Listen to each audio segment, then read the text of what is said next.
Chapter 1: The Supernatural in History. In the same way that philosophy, for the Christian, does not exist as a separate discipline, neither is there for him any purely human history. Man has been divinely called to the supernatural state. This state is the end of man. The annals of humanity should offer a trace of this truth. God could have left man in his natural state, but it was pleasing to his bounty to call him to a superior order. By communicating himself to him and calling him to the vision and possession of his own divine essence in his final state. Natural physiology and psychology are thus powerless to explain to man his destiny. In order to do so completely and exactly, one must have recourse to the revealed element. And all philosophy which pretends to determine the end of man by reason alone, apart from faith, is for that very reason tainted with and convicted of heterodoxy. God alone was able, through revelation, to teach man all that there is in the divine plan. There alone is the key to the real framework of man. Without doubt, reason can, in its speculations, analyze the phenomena of the spirit, soul, and body.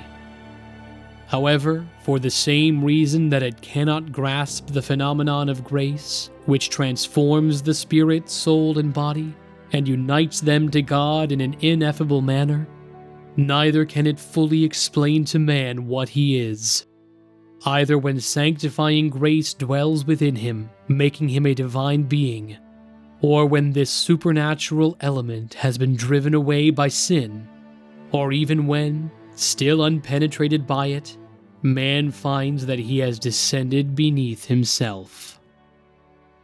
Thus there is not, nor could there be, any true knowledge of man outside of the point of view of revelation.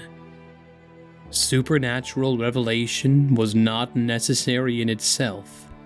Man had no right to it, but God gave it and promulgated it, and thenceforth nature alone is not sufficient to explain man. Grace, the presence or absence of grace, enters into the first line of anthropological study. There is not one single faculty in us which does not call for its divine complement.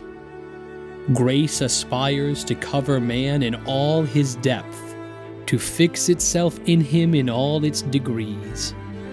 And it is so that nothing may be lacking to the natural and supernatural harmony in this privileged creature that the man-God has instituted his sacraments, which take hold of man, lift him up, and deify him.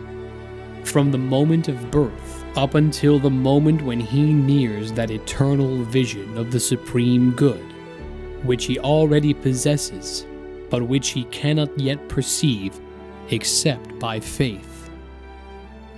But if man cannot be known in his entirety outside the light of revelation, is it possible to imagine that human society, in its diverse phases called history, could ever be explicable without calling for that same divine torch which makes our nature and our individual destinies clear to us? Could humanity somehow have an end different to that of men? Will humanity be shown to be something other than men multiplied? No. In calling men to divine union, the Creator invites the whole of humanity at the same time. We will see this clearly on the last day, when all the millions of glorified individuals will form, at the right hand of the sovereign judge, that immense people that, as St. John tells us, no man could number. In the meantime, humanity, and I would like to say history, is the great theater in which the importance of the supernatural element reveals itself in broad daylight. either through the docility of peoples to the faith, when it rules over the base and perverse tendencies which make themselves felt in nations and individuals alike, or through misuse of human freedom when it collapses and seems to disappear, which would result in the suicide of empires if God had not created them healable.